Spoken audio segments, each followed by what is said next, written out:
У каждого из нас бывают дни, которые проходят не очень, не так, как бы нам хотелось. И ты приходишь домой, уставший, измотанный, у тебя совсем не остается сил и вдохновения. Бывало ли у вас такое? Что ж, на самом деле спасти день еще возможно, не все потеряно, ведь у вас остается вечер, который можно провести иначе.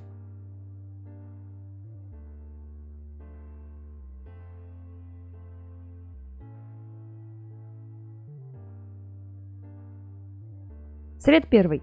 Создайте ритуал выключения. Суетливый мир вечно атакует нас звонками, электронными письмами, сообщениями и напоминаниями. Приходя вечером домой, вы продолжаете думать о работе, пробках, политике, новостях, офисных сплетнях и тому подобное. Еще хуже, если вы не только думаете, но и действуете в том же ключе. Между тем, вечер – это идеальное время, чтобы расслабиться, отдохнуть, пообщаться с семьей, подвести итоги и спланировать следующий день. Выделите себе вечером несколько часов перед сном, во время которых вы полностью сосредоточитесь на самом важном и отгородитесь от всего остального мира. Отключите уведомления, звук на гаджетах, телевизор и побудьте наедине с собой.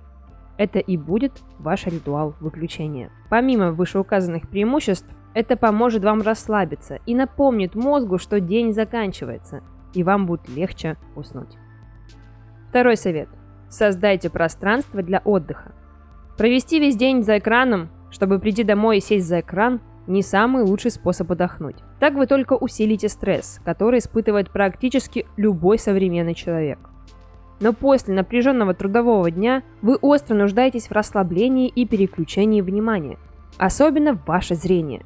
Если вы много работаете за компьютером, то вам наверняка знакома усталость и сухость глаз. Найдите место, где вы чувствуете себя комфортно и расслабленно. А далее потратьте 20 минут, чтобы сосредоточиться на успокоении себя. Вы можете заняться физическими упражнениями, медитацией, каким-то мелким домашним делом или просто ничего не делайте. Позвольте себе эту роскошь. Дайте время себе и своему организму для отдыха.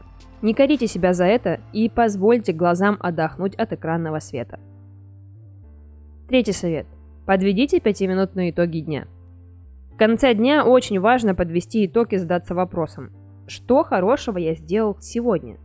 Достаточно ли я сил приложил или мог сделать лучше и больше? Как я могу быть более продуктивным? На что мне стоит обратить внимание?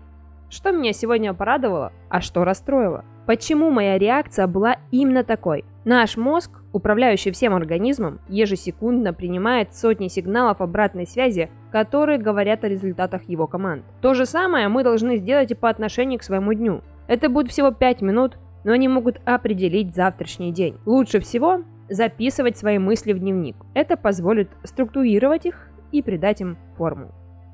Найдите время для хобби. Раз уж вы отключились от работы, почему бы не потратить освободившееся время на то, что вам интересно?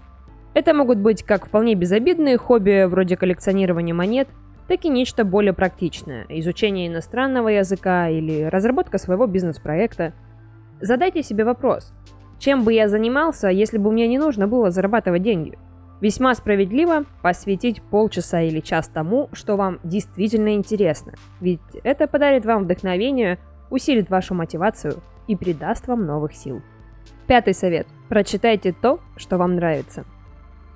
Чтение – это, пожалуй, лучший способ закончить день.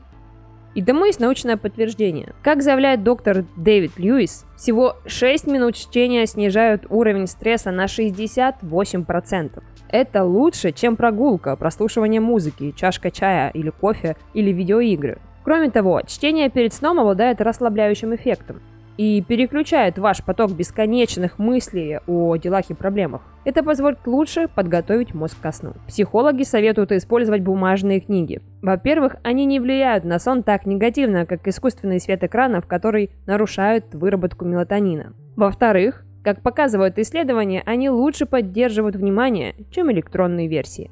И шестой совет. Будьте готовы к завтрашнему дню сегодня. То, как вы проживаете свое утро, во многом зависит от того, как вы провели свой вечер. И вот почему. Утром у вас очень мало мотивации что-либо делать. Вам не хочется вылазить из теплой постели, не говоря уже о пробежках или медитации. Но, допустим, вы все-таки решились выйти из дома. А где же эти спортивные штаны? И какую музыку выбрать для бегового плейлиста? Отсутствие ответов на эти вопросы или слишком долгий их поиск изрядно демотивируют вас, и вряд ли вы захотите продолжать. Так что готовьтесь к новому утру с вечера. Поставьте бодрящую музыку на сигнал будильника, приготовьте спортивную одежду, стакан воды и так далее. И, наконец, перед сном напомните себе, ради чего вы должны завтра проснуться. Советы, о которых мы с вами поговорили, помогут хорошенько расслабиться и наполнят вас энергией на следующий грядущий день. На этом наше видео подходит к концу. Ставьте лайк, подписывайтесь на канал. Впереди вас ждет еще масса всего интересного. Всем пока!